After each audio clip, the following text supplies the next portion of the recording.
बहुत समय पहले एक असुर था, महिषासुर। वह आधा भैंसा और आधा दानव था।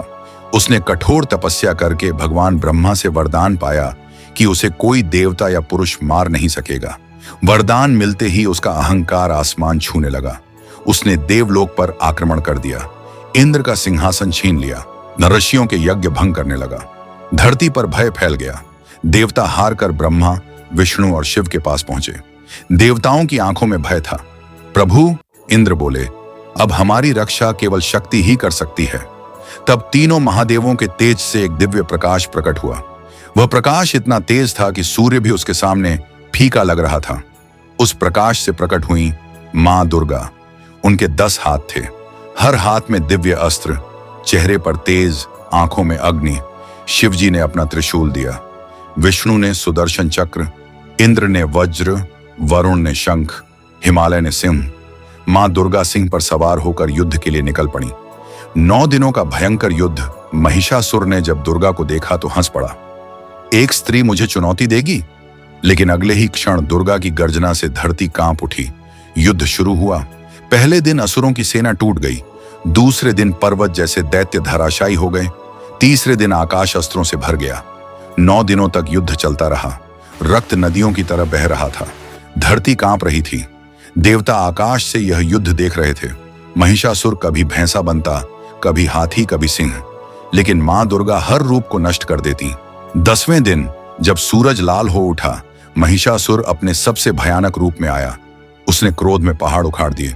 तब मां दुर्गा ने त्रिशूल उठाया। एक भयंकर गर्जना हुई। अधर्म का अंत निश्चित है। त्रिशूल सीधा महिषासुर के सीने में जा धंसा। दानव धरती पर गिर पड़ा। देवताओं ने जय जयकार की, लेकिन कहानी यहीं समाप्त नहीं हुई। रक्त बीज का जन्म।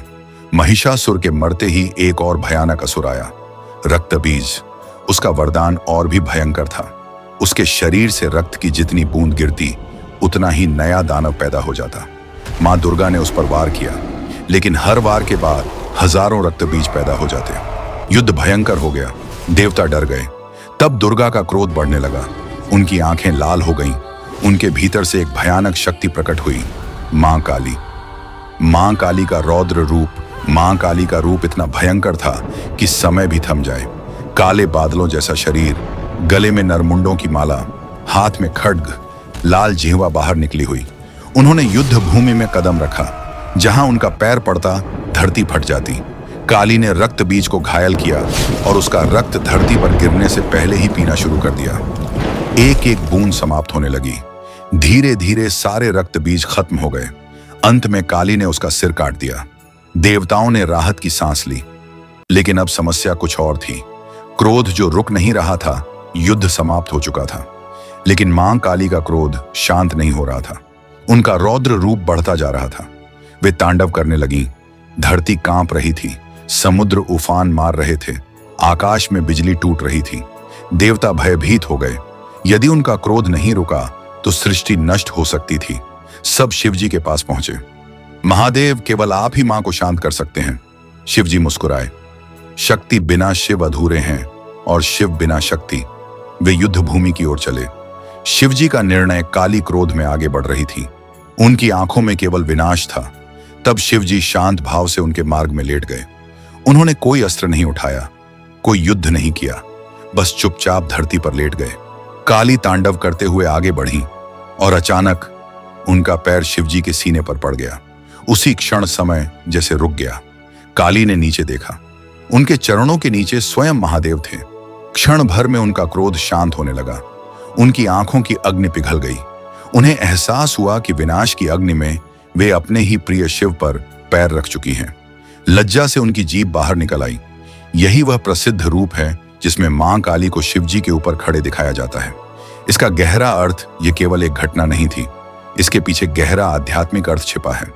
शिव का अर्थ है शांत चेतना, शक्ति का अर्थ है ऊर्जा।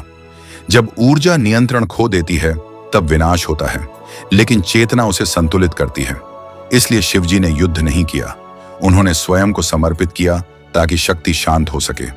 मां काली का शिव पर पैर रखना अहंकार नहीं था, वह इस बात का प्रतीक था कि क्रोध में भी प्रेम और चेतना हमें रोक सकती है।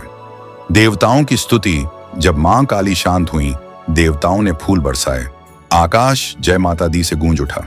शिवजी उठे और मुस्कुराकर बोले, जहां शक्ति है वहां शिव हैं, और जहां शिव हैं वहां संतुलन। मां काली ने हाथ जोड़कर महादेव को प्रणाम किया। तब से यह रूप संसार में शक्ति और संतुलन का प्रतीक माना जाता है। आज भी क्यों पूजी जाती है? यह कथा नवरात्रि और दुर्गा पूजा में यह कथा विशेष रूप से सुनाई जाती है। यह हमें सिखाती है, शक्ति जरूरी है लेकिन नियंत्रण भी जरूरी है। क्रोध अगर धर्म के लिए हो तो उचित है, लेकिन सीमा के बाहर जाए तो विनाशकारी बन सकता है। प्रेम और शांति सबसे बड़ी शक्ति है, और यही कारण है कि मां दुर्गा और शिवजी की यह कथा सदियों से लोगों के हृदय में जीवित है।